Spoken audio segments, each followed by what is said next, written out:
Good morning, everyone, and good afternoon to our viewers who are joining us from India. On behalf of Indian Embassy, Ambassador of India, Shri Akhilesh Mishra ji, I welcome you all for taking out time for participation in India-Ireland Friendship Lecture Series. And welcome our today's guest, Ms Margaret Scully, who is a writer, broadcaster, and a passionate explorer and traveler. And she will be speaking about Ms Norah Richards, who is fondly called Lady Gregory of Punjab. Just for the information who doesn't know, that Lady Gregory is a famous Irish theatre personality who has co-founded Irish Literary Theatre and so many other things she has done in this area that we will be learning from Ms Margaret. As we are all very eagerly waiting to learn more about this fantastic personality who yet again connected Ireland and India through her field of expertise. And before we begin the program, I would request His Excellency Ambassador of India, Akhilesh Mishra ji, to kindly give his introductory remarks to the presentation. Thank you.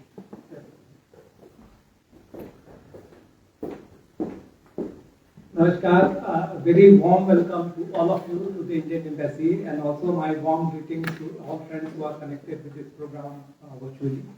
It's a great privilege for us to host this special program under India-Ireland Friendship Lecture Series.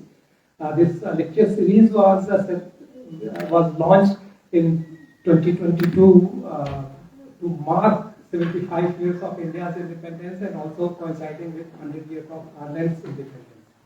And the idea behind this program was to have a maximum use of virtual platform and have hybrid meetings, lectures in person or through virtual media, so that there is a greater awareness about transformation that India and Ireland both are going through, and also create greater awareness about the very profound, multi-dimensional, multi-layered connectivities that connect our two countries, India and Ireland. I have been in Ireland for more than 2.5 years, and every county I go, I discover new facets of our people-to-people ties. Every field, every county, there are so many layers that bind, like layers of connections. So many different facets of our linkages. During the period of our struggle of independence, Ireland was a great source of inspiration. And also when we were drafting our constitution, and Ireland's constitution of 1937 served as a very significant template for us to refer to. And the Irish constitution had considerable impact on India's constitution. So while we know about the political side of India-Ireland Connect, we know about the people who were associated in the freedom struggle and constitution making and home rule movement and different kind of political innovations that Ireland was spearheading, and also they had impact on India. Eamon de Valera and his role in promoting India's cause of independence. Annie Besant, who set up home rule movement in India, Margaret Cousins, who set up again women empowerment, women international women's conference in India, connected with mobilization of women towards the cause of independence. Also, the role of Irish people who were working as civil servants or medical doctors or teachers in India during the colonial period, both under the British Crown and also before that, the East India Company's period. So many of those links are better known, but in the people in the areas of non-political domain, it's not so well known. So today's presentation is very special to us because it explores a totally non-political aspect of India-Ireland friendship and how Irish people had made mark unnoticed by the top leadership at the grassroots level. So this is a very fascinating story. When I came to know, I was very keen to have this included in our friendship lecture series. It's a great story. And I really look forward to seeing the detailed presentation, and also I do hope that this will inspire more Irish friends to look into their treasure trove of pictures and letters and stories and find interesting narratives and anecdotes about India-Ireland friendship. This year marks 75th year of diplomatic relations between India and Ireland. So this is a very good occasion for us to celebrate through your presentation. Thank you so much.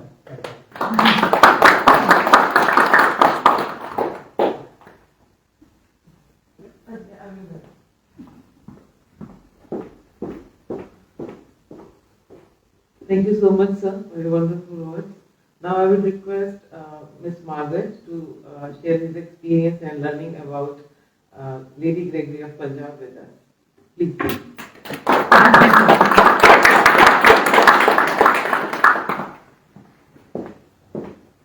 Good afternoon, everybody. Lovely to see so many lovely, friendly people in the audience, and thank you very much, Your Excellency, and to Hema, and to everybody here in the embassy that has made this possible and invited me to come and speak about Norah Richards, Lady Gregory of Punjab. So Hema has quickly introduced me, and most of you know me. I'm Margaret Scully. I'm a broadcaster, I'm a retailer, I'm a writer, I'm an avid traveller, and I've been to India very many times. I think 1992 was my first visit, and every passport I've ever had is full of Indian visas. So it's my favourite place. When I'm not in Ireland, it's got to be India. So when I was travelling in India I think it was 2006, I don't know how many times I've been there, and I met up with a friend called Mary McLaughlin from Longford. And Mary is a potter, and Mary found out about a pottery school in the foothills of the Himalaya. Actually, can you just move that a little? I kind of took it down. Can we move that? Sorry. Please. So Mary,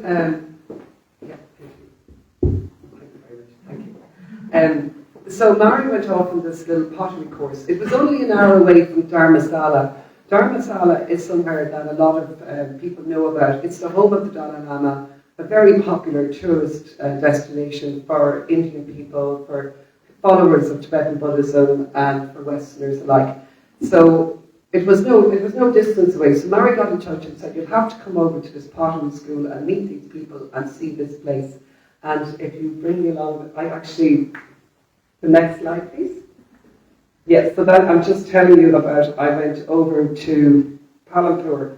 And so when I got there, the people at the pottery, Minnie and Mary Singh, Minnie and Mary had been living there, running the pottery school for a number of years, and they were very excited to meet Irish people. They were like, this place was founded by an Irish woman. So they told me about Norah Richards. They talked about her, especially Mary Singh. Mary Singh is passionate about researching the history of this Irish woman, and the main thing they wanted was somebody to go back to Ireland and find out who's her family, who are her people. Does anybody know about her in Ireland? Because she was so well known in India, and so who knows in Ireland? So I was basically, I suppose I love history, and I have an investigative mind, and I like the connection between the two countries. So I took the challenge. That was 2006. Now this is a pottery school, and actually Suzanne Keane is here today, and Suzanne was with us in India that time, and Suzanne has been to the pottery school as well. Yeah, and we still have a piece of pottery from the school, and so do I. So this is the pottery school, and this is Minnie and Mary Singh. So this is Minnie and Mary out in the country, and this would be a picture I would have taken of Minnie talking to one of the local village men out in their garden. So there's the whole Minnie and Mary story is a very long story, because Minnie's father, we'll talk about him later, but he was India's first studio potter.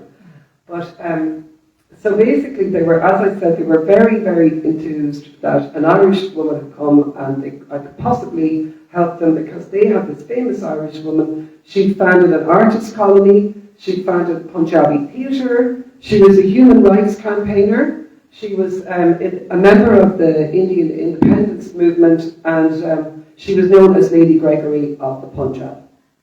Next slide, please.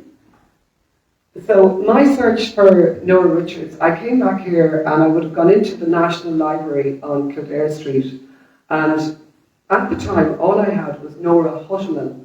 And the name Hutteman really is not an Irish name, it's actually a German name. So we couldn't get anything. There was Hutteman and Cork. That's all I had in 2006. So anyway, over the years, it was 2015, every now and again I'd go back, I'd think of Norah. I contacted Oxford University because her husband, how she'd gone to India was with her husband, who was an Oxford professor. And on something I read online, it said Norah had attended Oxford University. So I went to Oxford University. So eventually the archivists in Oxford digged out excellent material, and they found that she was Norah Mary Doyle, born in Armagh, not Norah Hutteman, who I've been looking for many years. So that took a while. So her father was a cleric in the Holy Orders. He was a clergyman, and her mother was Hutteman. So it is understood that her mother died when she was young, and the father moved to England, and then she appears again, age 4, in 1881, in the 1881 census, in a place called Wareham in Dorset, and then appears again in 1908, married to Philip Ernest Richards. So if you'd like to. And this was all sent to me one morning in an email from an archivist in Oxford University. And this was the census 1911, and they were living in Walsall. Walsall is near Birmingham. It's north of England. And so Philip, he was a minister of religion of the Unitarian Church, and Norah herself, now which would have been in 1911, this would have been an unusual description for a woman. Normally it would say wife, but Norah was a personal, she had her own occupation as a dramatic artist in the industry service, and she was designing costumes for theatre. And it said also that they were married 3 years and they lived in a home with 5 rooms. So that all tells a story in itself, about their background. So then we'll move on to the next slide. So we have to, before I go any further, I just want to set the scene, I suppose. In 1911, both India and Ireland were under British rule. The fight for independence was well and truly underway in both countries. Ireland was 32 countries, and India also included Pakistan and Bangladesh at that time. And we became a free state in 1922, and India in 1947. And as His Excellency has already said, there was huge inspiration gained in India from what happened in Ireland. So that's the backdrop to Norah's going to India, really. And so now in the next slide, so her husband takes a post as Professor of English at the Jal Singh College in Lahore. Now, this is in the very north of India.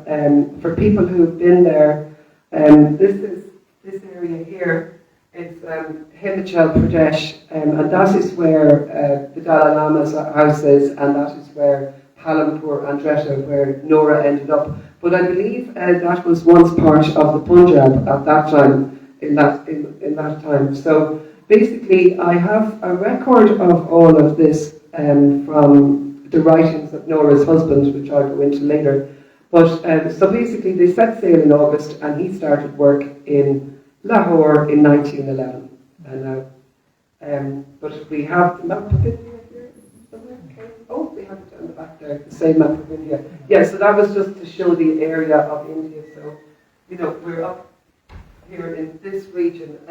From a tourism point of view, not many people go to the Punjab. I suppose, people go on a 3-week visit to India, maybe it's Rajasthan, the Taj Mahal. Certain people, may go for spiritual tourism, for retreats, etc. So it's not many people go to the Punjab. So it's a little bit unique in that respect, So in the next slide. So I know about Norah, the writings of her husband. One second.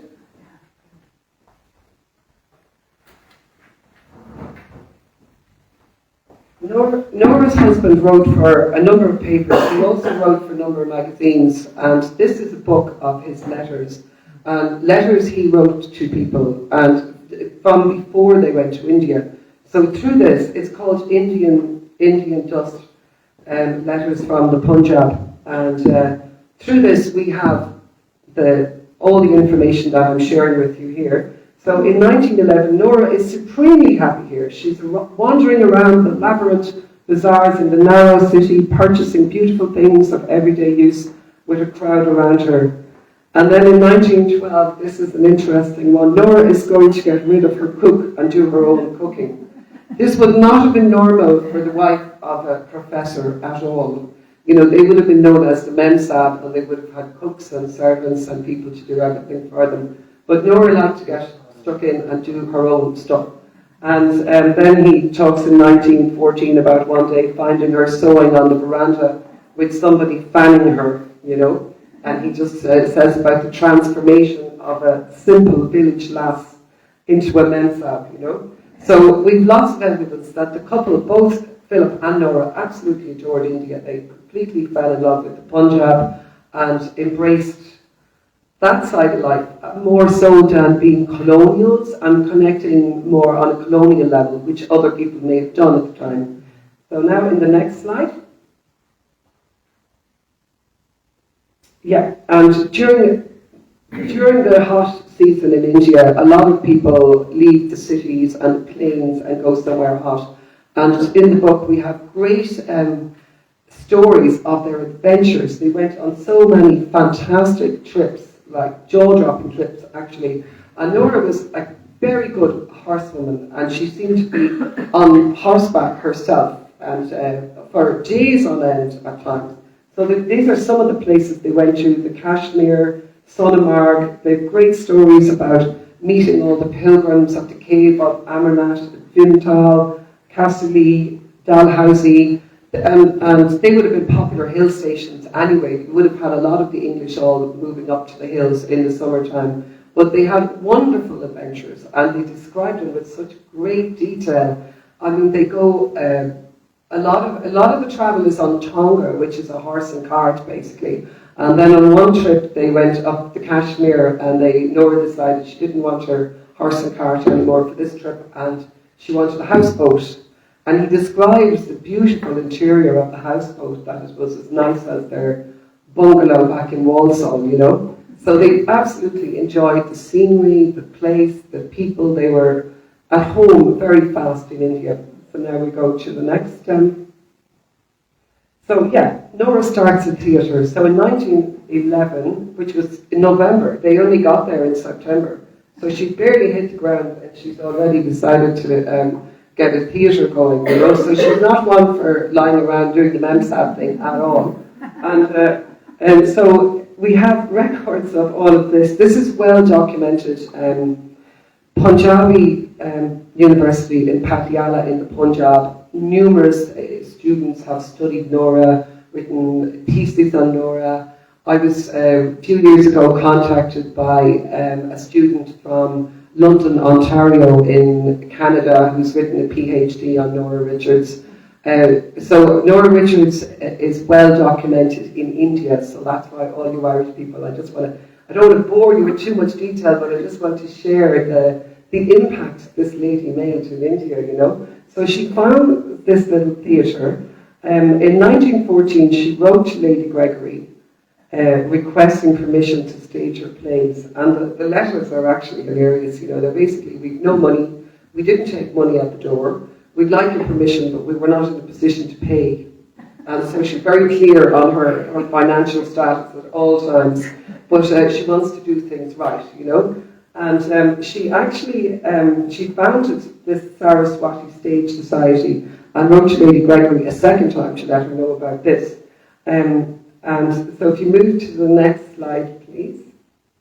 So this was, this is one I got a copy of over in India, but she actually sent this to Lady Gregory, you know, that she founded this stage school, that she was the president, the treasurer, the secretary. So she nabbed the students of her husband, is the story really, and she took, he describes them all as victims, you know.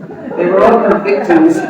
At one point he said, people think Norah was great. He said, we were all victims. She was doing what she wanted to do. And so she grounded, she took these students and started this theatre. Then she goes down to his workplace, the university, and basically whatever, she was a woman, he was good at getting her own way, and she managed to get them to build her a theatre, and that's how it all started. And it's a great story because it's really one of having the strong desire to do something, and the passion that's in this is wonderful, So right or wrong, Norah was a woman on a mission, And we'll move on to the next slide, please. So I want to bring in Lady Gregory here. Lady Gregory, I think is we've heard of, and the ambassador has introduced her. But here in Ireland, like any of us that went to school in Ireland, in a way she was written out of history, the work that this woman did, the contribution she made, was absolutely enormous, but we really only learned a little bit about her in school, But I'm just going to briefly say, anyway, she was born over in Galway, 1852, and she was born into Protestant landed gentry. She was Augusta Peirce was her name. And then she married in 1880, so I think she was 28 and he was 35 years her senior. He was a unionist and he was an MP with a seat in the House of Parliament. He then became, after that, he became the governor of Ceylon, which is now Sri Lanka today. So Lady Gregory would have visited India at one point. She also lived in London when he was an MP, and she hosted a lot of salons in London, and she would have been Oscar Wilde and the writers of the time in London would have been part of her social circle from that era, The Irish, she later came back to found the Irish literary revival with Edward Martin and W.B. Yeats in 1899. And a lot of people might have heard of Coole Park in County Galway.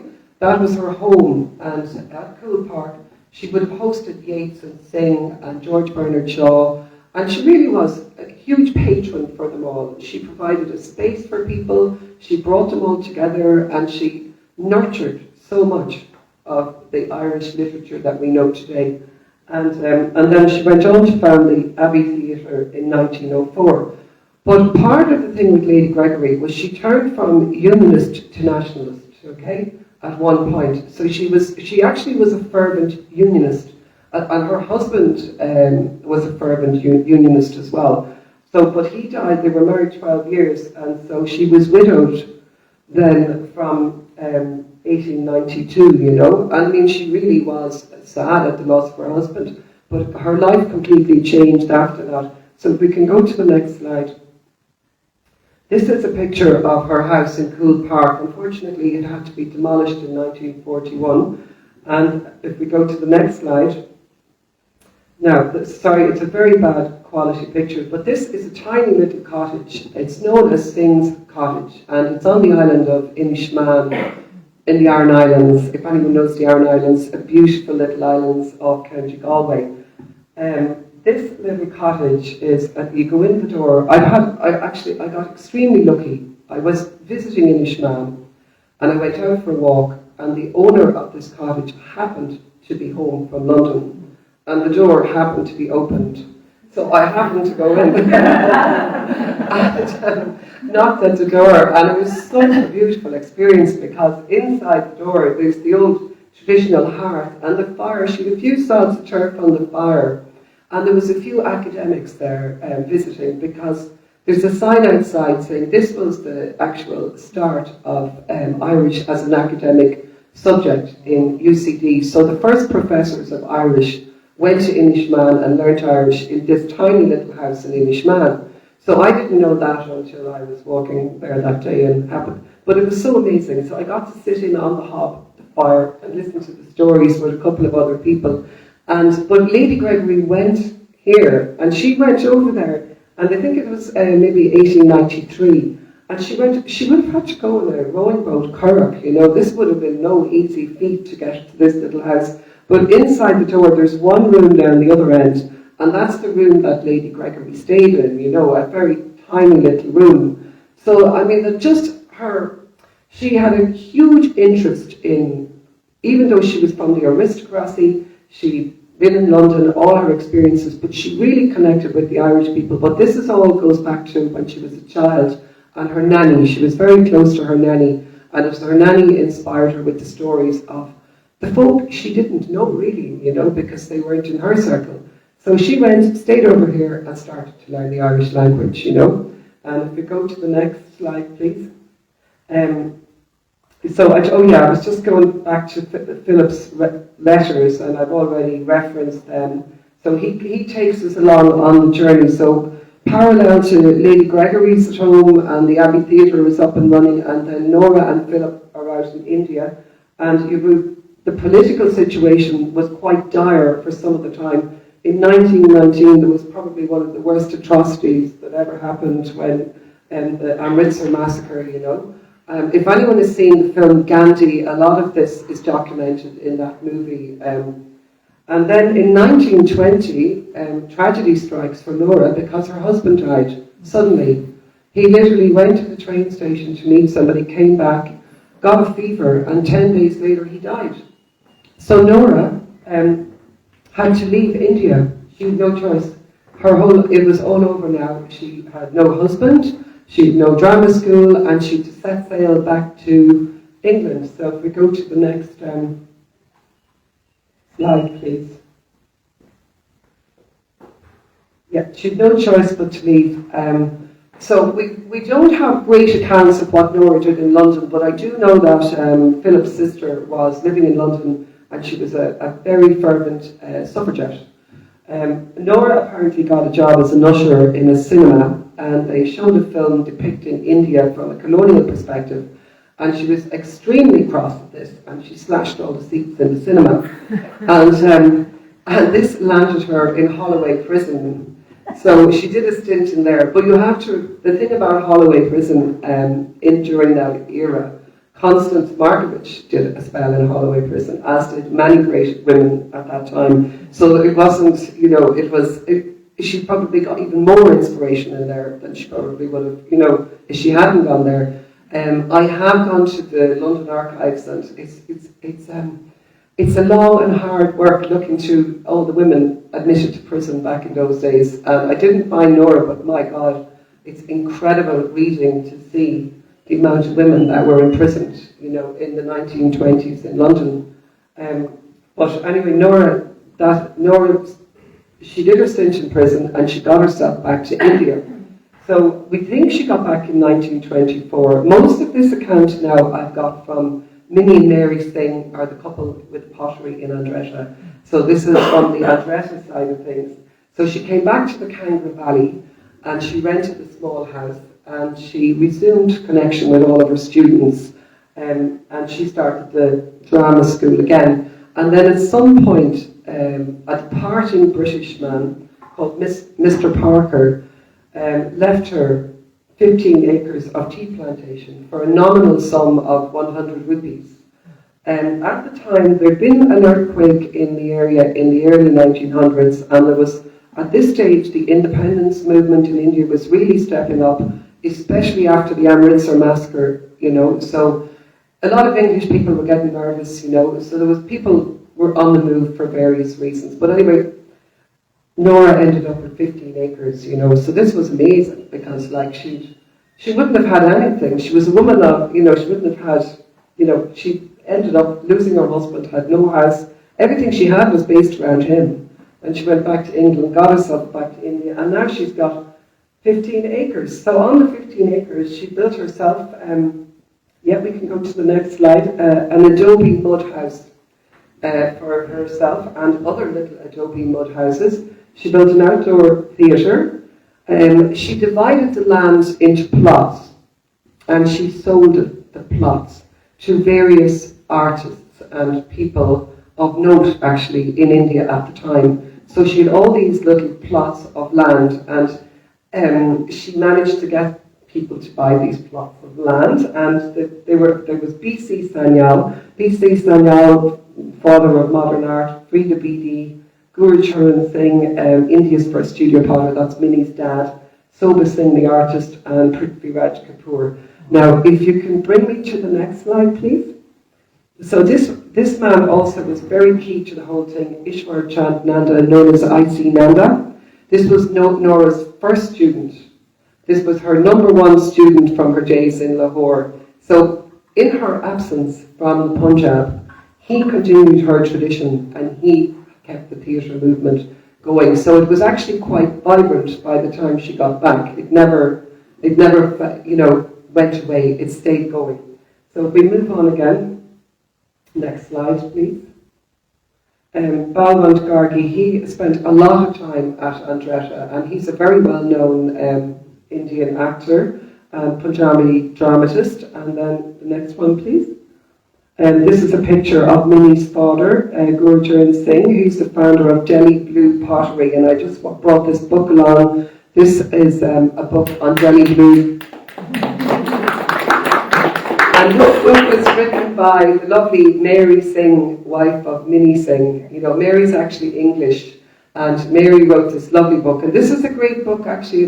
This contains a lot of history, a lot of the history of Norah and the founding of the Delhi Blue Pottery. So in the next, and this is a painting by B.C. Sanyal. B.C. Sanyal lived to, I think all of these people lived very long lives. I think he was 101. He has one child, and her name is Amba Sanyal, and Amba maintains this house at Andretta today. And Amba lives in New Delhi, and she works in, she's a costume designer and teaches in university.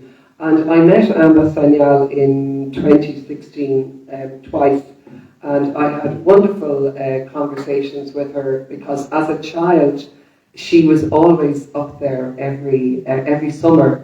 Every hot season, she went up with her dad.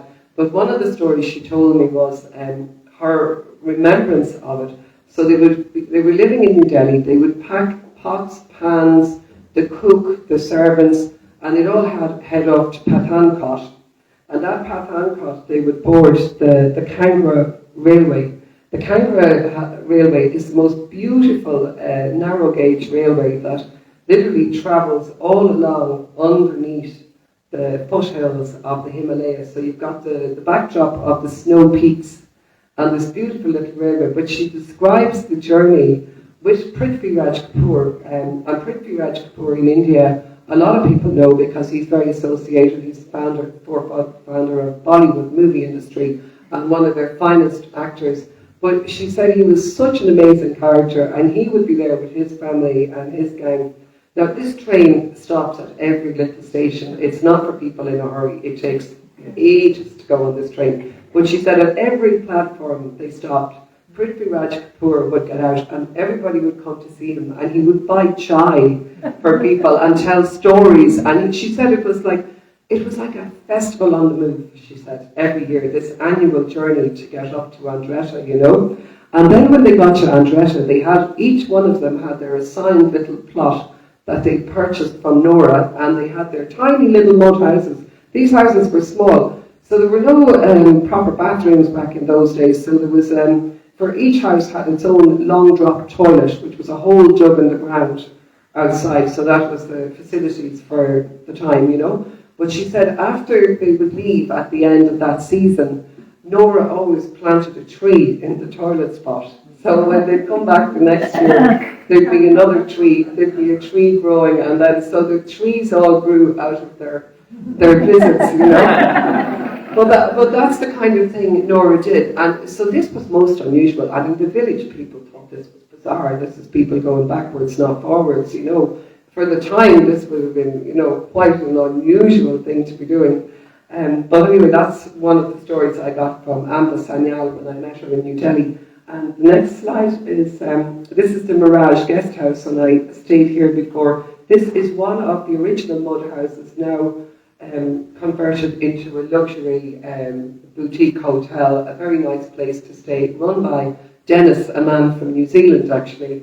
So it's actually the only place really that you can stay. That's the thing about it. If you go to visit Andretta, there's not many places to stay. It's down a rural country road in a village. You know, there's no hotels, there's nothing around there, you know. But anyway, this is a lovely place, and this was where Jai Dayal and Prithvi Raj Kapoor, they mainly lived in this house back. when in Nora's time. Okay, so we'll move on to the next slide, please. And then next door to that house was Frida Beattie's house. And Frida Beattie came from the north of England, and she married a Punjabi Sikh man who also was a sort of spiritual teacher. And she had 3 children. She was in Lahore as well, a nationalist, and then became a Buddhist nun. But one of her children is Kabir Beattie, and Kabir Beattie is a very well-known film actor. He now lives in Italy, I believe, both in Bollywood. He's been in Octopussy, James Bond, and a number of different movies. So that's so Kabir Beattie would have grown up there, and Kabir Beattie and Amba they all hung out together and played together as children with Norah. So we go to the next.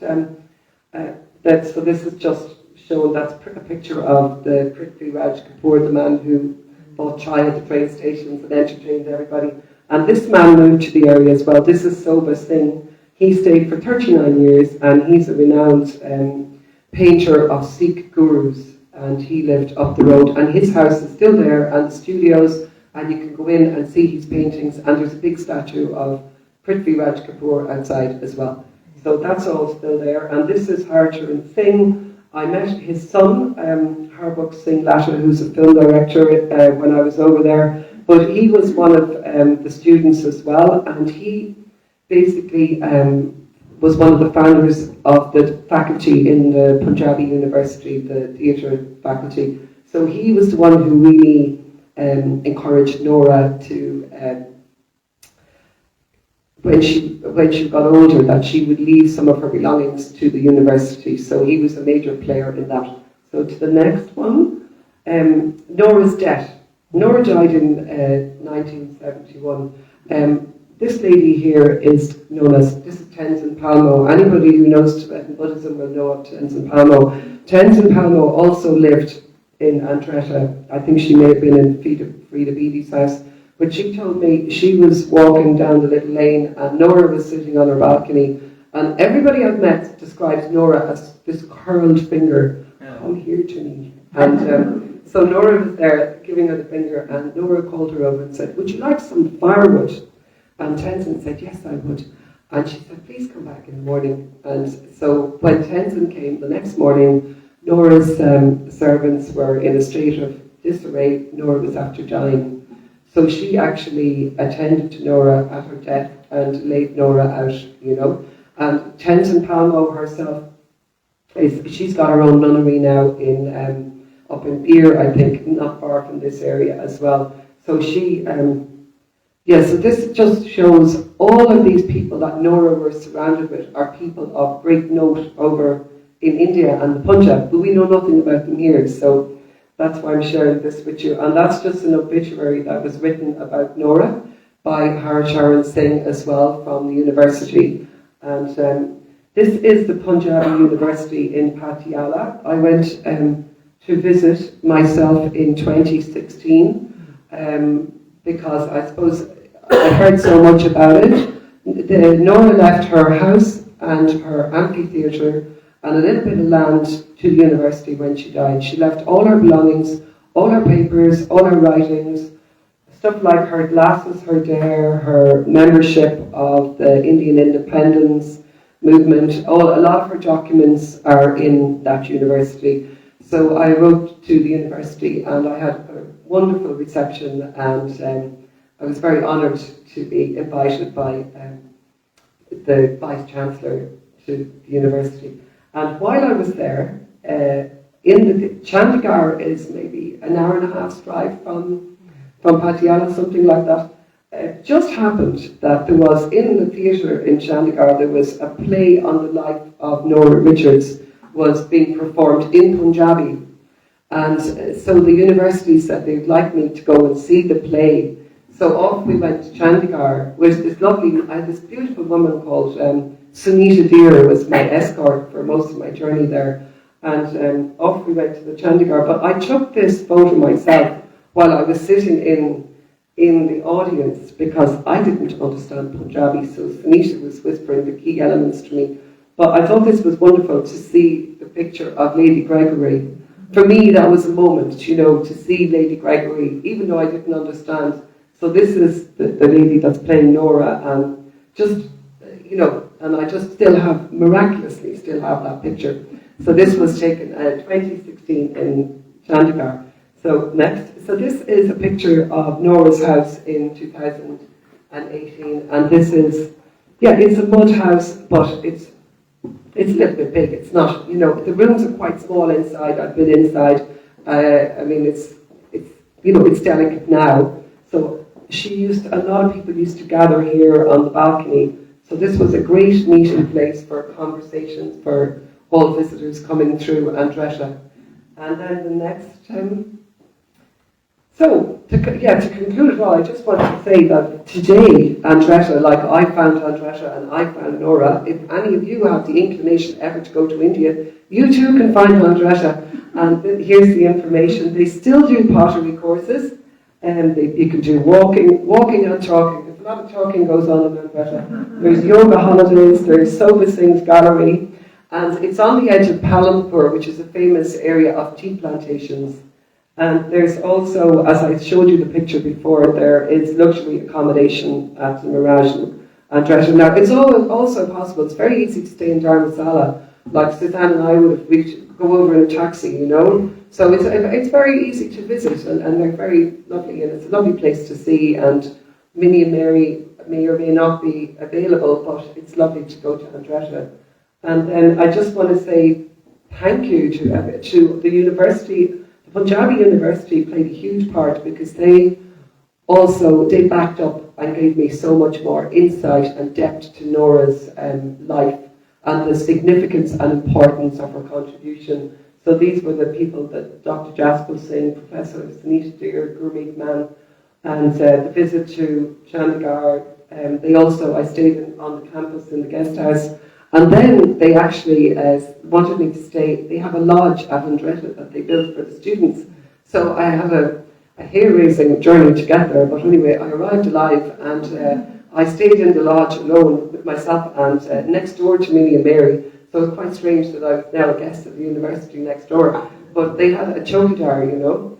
And this was a local man who was, you know, he cooked food for me. And which, I mean, gosh, you know, obviously we wouldn't be used to that, but it was just the most beautiful experience. And to this day, my most memorable thing about it was this plate of cucumber, tomato and onion that was sliced to such an incredible artistic display. I will never forget it. But I had that wonderful experience of going there as well, so I'm very grateful for that.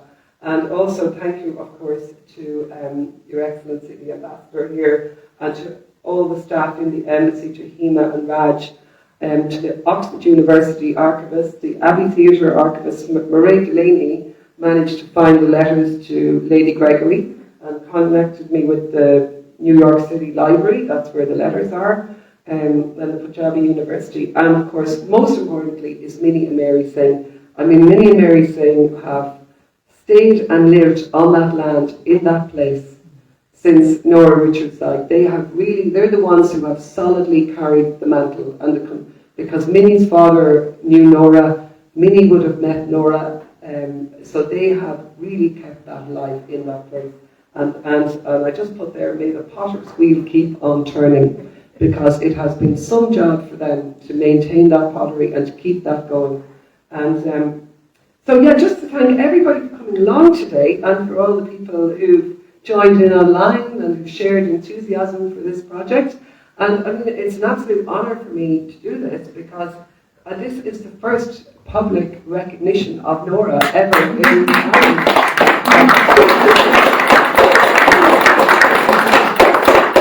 And I just want to finish with a picture of the two ladies. This is a painting of Norah, and this one of Lady Gregory. I actually seen, would you believe, for the first time in the little cottage in Inishmaan. And they had a little an exhibition of work in the little cottage, and that's Lady Gregory dressed up in Native American costume. So I think this is a wonderful story. I hope after today that this leads to something that maybe somebody in the world of theatre or film or literature will be inspired by these two women. And a point I didn't say as we go along, Both of them were widowed after 12 years. Norah was 50 years of age when she went back to India and on her own with no means and achieved everything she did. I mean, it's an incredible story of women who absolutely took it into their own hands and made great change. And as I say here, behind many renowned men in Ireland and India, there are two great Irish women.